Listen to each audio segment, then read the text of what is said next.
All right, welcome everyone. I'm editor and publisher Chris Cobler. This is part of our ongoing Advocate Newsmaker series. I have with me today, great pleasure, the school board president, Tami Keeling of Victoria ISD.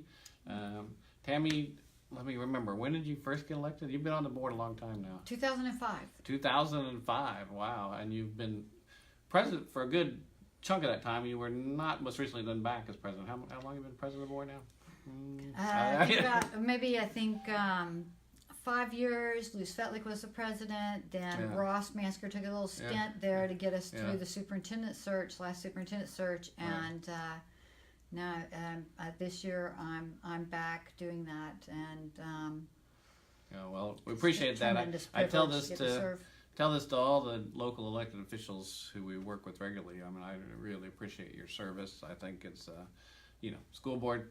You get paid nothing, and you do it because you have the heart for it, and I know you have the passion for it, and you've spent a lot of time studying school issues, which is why we're here today. We had a guest column in by the Texas Public Policy Foundation in the paper today. Tami called me this morning and said, I have some other points of view I want to share about that. I said, oh, great, let's. We certainly, I would say that right off the bat, we welcome columns on all sides of any issues. But I also welcome you to come in and just talk like this about the guest column. So, for those who haven't read it, I'll let Tami tell you what her issues were with it first. Why don't we just jump into that? Okay. Yeah. Well, thanks for making time for me today. Sure. So one of the things that I thought was really interesting was more what they didn't say. Mm-hmm. So when they talk about taxes going up and tax reform, and there's a lot of information in the article. Right.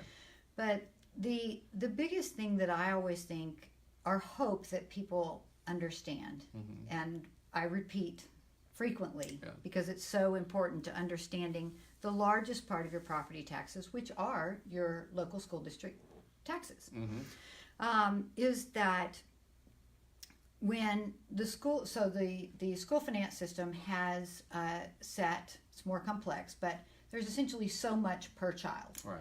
So let's just say hypothetically that amount is $6,000. Right.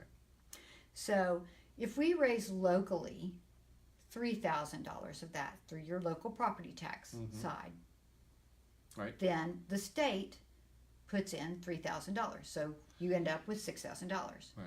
If in the next year we raise $4,000 because appraisals went up, not the tax rate, the appraisal rate went up. Right. Then the state kicks in $2,000. So what you're saying is no matter what happens here, the state's going to give us this amount of money. Correct. To run this per child to run the school district. Right. But what people get upset about, and the articles, everyone's got a different solution for it, but is how do we lower or get rid of property taxes? This article is sort of making the argument even that we should just get rid of property taxes, and I'm sure who wouldn't like to get rid of property taxes, but you have to support the school district in some way, in some fashion, and the state. That's a whole nother rabbit hole we could go down. What would be the whole other solution to property taxes? But that's I think we don't have time for that to go into that solution. But so what you're saying, let's continue the thought. What they didn't say. Let's go ahead and what you say. What else will really bother you? Well, I think so. I think that one of the very common frustrations, which I can certainly understand, is this feeling of, I paid you more money, and yet you want more money. Right. But yes, you did pay more money, right, but we didn't get more money. Right. So this is essentially because a 14% appraisal increase is built into the state budget. 14%. Woo. Right? Yeah. Then they are essentially balancing the budget of the state of Texas on the backs of the local property taxpayers. Right. And that's, I've heard you say, when you have more locally, the state has to put in less. Right. Right. And that's a key point. I think that's your fundamental point. That's it. That's the fundamental point to say. But we have no more. Yeah. And we only have the local school district gets no more, but the state is balancing its budget. Yes. That's essentially it. And the column didn't really go into that issue. I mean, what it didn't. No, it just talks about taxes and how and I think too that in there when they're talking about taxes, they also are lumping in just like all taxes, right? So whether or not your community has voted for a bond, then those are in there. Also the thing that drives increased tax revenue is just the economic wealth or the taxable value in the state of Texas. Right. The more wealth there is, the more taxable value exists. So, for example, we were talking earlier about what is Texas gross domestic product? Right. Well, for many years, it's been in the top 10 GDPs of the world, more than many countries. Right. I think currently, if I'm not mistaken, more than Canada. Total GDP of this state, and it is 8.9% of the total GDP of the United States. Right. So you're second only after California. Right. So you're talking about a very, very large economic engine that is responsible for the Texas Miracle. Right. We've talked a lot about the Texas Miracle and the economic opportunity and Texas being open for business. Right. The Texas Miracle being, for those who aren't familiar with it, the Texas is basically outpacing the rest of the country. Its economy has yes. For many years. We heard an economist talk at the Victoria Economic Development Corporation partnership, the annual meeting or semi-annual meeting, about how that's largely happening on as the oil business is doing well Big too. Part, yes. So the concern is, how does Texas continue to keep that Texas Miracle going if oil doesn't right now? Well, somebody's telling me they can get gas for $1.89 right now. So holy cow, I'm going there. yeah. There'll be two things off my agenda today: meet Typa the advocate and go get cheap gas. Right, there you go. But how? And I know where we're going is this. Is your argument is that for Texas to sustain its economic engine, it's got to invest in its infrastructure, which in your mind, I know from talking to you before, is it's people, right? Our students. And then what is going to happen there? Well, how are we going to keep going as a state economy to be a leader as we have been? Yeah. So the conversation is if we were to replace property taxes, how do we plan to have a revenue stream to support the infrastructure that has been responsible for this economic growth and the workforce and the roads? I mean, there are many other things that are, but since we're talking about property taxes, so we don't have a state income tax, and it's constitutional. That would take a constitutional change to have a state income tax. It seems like a non-starter, but I've heard people talk about it. Right. And so if you were to, for example, replace the property tax with something else, say sales tax, some of the runs on replacing it with sales tax, which is just stop on that point to people, because I hear people say, well, the city doesn't get as much of our property tax bill. Well, the city gets a lot of sales tax money. They do. A lot of their budget is based on sales tax, which the school district gets nothing out of sales tax. I'm probably going to get this one wrong, because I like to stay in my lane. Yeah. But on the sales tax side, the school districts do not get sales tax. But if you were to replace property tax and have the state paying in up to 50%, say, with some other taxing vehicle, so your local sales tax, which the city gets a portion of, I think and it the county is, gets a portion. and the portion the county is. I think that the state takes off your local sales tax 6.25. So it is 8.25. So leaving essentially, let's just say roughly $2, because this is not my. You're close. I'm not my area of expertise at all. And no one. I mean, I don't know. No one. I don't keep every receipt with sales tax on it and add it up to how much I pay over at the end of the year. What have I paid in sales tax? But if you did, how would that compare to your property tax? And some of the runs on buying down property taxes with sales taxes are double-digit sales tax increases, ranging everywhere from a low of 11 or 12 cents to as high as 20 cents and above, depending on how much you were trying to do, and if you were trying to add new revenue to sustain the growth of people moving into Texas. Right.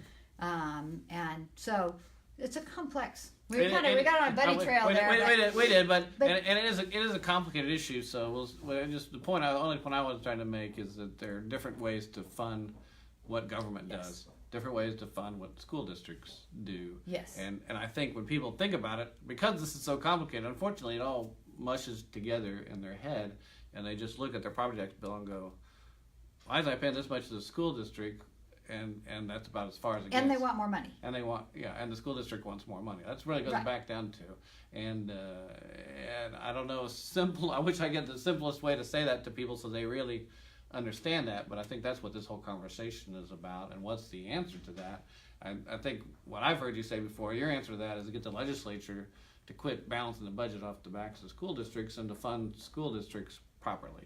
Is that a yes, safe? That's fair. Yes, you've heard me say that. Is that a fair summary? Yeah. This article, this guest column that caught my attention this morning. Also, this is very much involved in the ongoing School Finance Commission, Right. which is finalizing their report. Mm-hmm. And you had big day yesterday. Mm-hmm. And so some of these things that were in this guest column are in the governor's plan. Mm-hmm. Even though we made the School Finance Commission to come up with and present, then the governor came in and laid in the governor's plan. Right. And so now you know, will they adopt parts of the governor's plans? Right. Why did we have the School Finance Commission if the governor has a plan? I mean, right. There's lots of conversation in Austin right now, but the school finance changes are the one way that you can affect property tax. Mm-hmm. Because if the state pays more, then your responsibility will go down. As a property tax. Right. And again, the article is not talking about rates or that the total tax that they've talked about. Some of that is money approved in communities by bonds. Right. And so that's by a vote of the people. Right. Yes or no? Yes or no. We know so how it goes that both is ways. people. That is people voting the tax upon themselves. Right. And so to sit and sort of say taxes just go up, that's not taxes going up necessarily. Mm-hmm. That is the appraisal going up and just the economic health of our state. Right. So my big deal is how are we going to harness that engine to be in the top 10 GDP in the world and not be at the bottom of the barrel in funding public education. Right. So that's why I always want people to understand there's a big difference between tax rate, appraisals, etc. Right. Is there a school finance plan out there that you've seen that you like, that you would point to? I mean, I know it's been kicked around, school finance plans for as long as I can recall. You know, there are several. Really, what I think is that I think the Austin should let the School Finance Commission do their work. Yeah. I'm not a fan of tax compression, although I know that's coming up. It does provide relief, but it doesn't fix the underlying problem of the school finance system. Mm-hmm. We did tax compression in 2006, and here we are. Right? Still with the same issue. Because of the economic growth. Right. So if we really want a longer term fix, then we have to look at the school finance system and some of these funding formulas that have been in place and not changed for 35 years. Well, our state has changed dramatically in 35 years. Right. And has grown dramatically in population. Mm-hmm. And I think an expectation of what we want for our future as a state and as a local community. Right. Has Raise Your Hand Texas or anybody, they have a plan put forth? That, so you could go to Raise Your Hand Texas? Go to Raise Your Hand Texas. There are several, there are lots of people weighing in on this issue. But School Finance Commission is very closely tied to how are we going to lower property taxes. Right. Mm-hmm. Well, Tom, I don't know if any questions have popped up through there as we're going. No. Okay. Okay, man, I can't believe no questions Well, on that one. They're probably stunned, actually. I did actually turn the filter off. Okay. That was my mistake. Okay. Well, if you have questions later about it, you can post them, and we'll try to respond back to them. But I would encourage. Sure, give me a call. Yeah. I'll give Tami a call, or write a letter to the editor, or submit your own column. You can do that at letters@vicad.com. I mean, it's a complicated subject. It's a very important subject. Again, I mean, I can't think of anything that's more important than the health of our schools. Really, Thank you. Me too. I can't think of anything, and I'm like everybody else. I hate paying taxes, but if there's anything I'm going to pay taxes for, it's our schools. I mean, that's really what I. Well, I think I want everyone to know that we welcome the hard questions. Yeah. And your school board members are available to you. Mm-hmm. We're local. Local government is a big thing for me. We live in your community. We work in this community. We're in the grocery store in this community. I'll see you at the HEB. Our cell phone is on the VISD website. Right. So I sort of feel like it's a please feel free to ask me anything. My phone number's there. I answer my phone. Right. And right now there's an opportunity for people, if you want to get involved in the task forces. That was my next slide. Yeah, go ahead and finish that thought and let people know how they can get involved in that. So the task force, applications for the task force are open until December 31st. So please consider giving a gift to designing our future of your time prior to the holidays getting underway. I think Dr. Shepard's absolutely correct in that the only way that we fail is to fail to have the conversation. Right. And that really talking about what do we want in Victoria. Mm-hmm.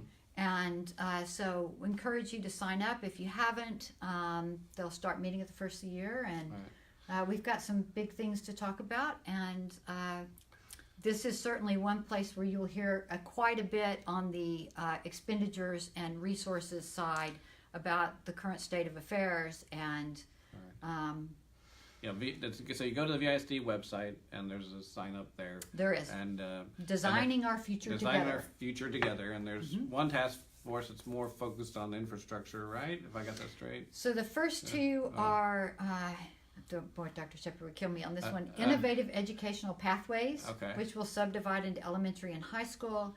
And then there's one that in my mind is just the money. Although it's not just the money, it's expenditures and resources, because we have assets other than money. We've got a whole fleet of buses and buildings and other things. Right. And then after those two have met and like cross-compared, then the facilities and infrastructure committee would look at, okay, well, we think we want a blah-de-blah. This is how we think we would pay for it. Okay, what would it take to do that? Put the foundation under and make physically the structure to house what you have designed and found a way to. It's a lot to think about in one bite, isn't it? It's a lot to think about, but hopefully as people get into this task force, it'll be more digestible bites, and I would encourage everybody to get involved. That is what a local community is about. It's what our local schools are about, and I think the people who, whether you have kids or not in the schools, you should get involved in the schools because you pay a lot for them, and they are essential to how our community functions. So I guess we'll wrap up with that the task force is a good way to keep this conversation going. And again, we welcome letters to the editor about this, and Tami Keeling, VISD School Board President, definitely welcomes any conversation. We appreciate you coming on. Thank you so having much. me. All right, thanks.